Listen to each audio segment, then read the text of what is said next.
আসসালামু আলাইকুম প্রিয় viewers. Rangpur Riders global super লিগে মাত্র 10টি রানের ব্যবধানে আজকের ম্যাচটি হেরে গেল।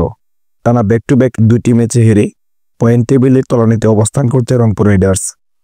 আজকের ম্যাচটি প্রায় জিততে জিততে হেরে গেল রংপুর রাইডার্স। আশা করেছিলাম আজকের ম্যাচটি হয়তো জিতেই যাবে, কিন্তু আজকের ম্যাচটিতেও হেরে গেল। 153 রানের টার্গেটে ব্যাট করতে নেমে বাংলাদেশের ব্যাটার সৌম্য সরকার সর্বোচ্চ ভালো রান করেছে। তবে বাংলাদেশের ব্যাটার আফিফ হোসেন, অনুরুল হাসান সুহান দুজনের ব্যর্থতার জন্যই আজকের ম্যাচটিতে রংপুর রাইডার্সের এমন পরিণতি হয়েছে।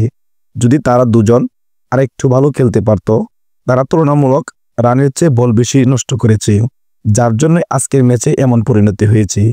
বরাবর বাংলাদেশের ব্যাটাররাই কেন ব্যর্থতার পরিচয় দেয়?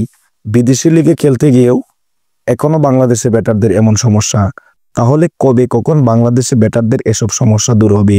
তা না হলে বাংলাদেশের পক্ষে প্রতিনিধিত্ব করা রংপুর রাইডার্স ভালোই শুরু করেছিল। প্রথম ম্যাচটিতে হয়তো সুপার ওভারে রংপুর হেরেছিল, কিন্তু আজকের ম্যাচটিতে রংপুর রাইডার্সের আশা করা যাচ্ছিল যে জয় নিশ্চিত। কিন্তু আজকের ম্যাচটিতেও ভাগ্যক্রমে 10 রানের ব্যবধানে হেরে যায়।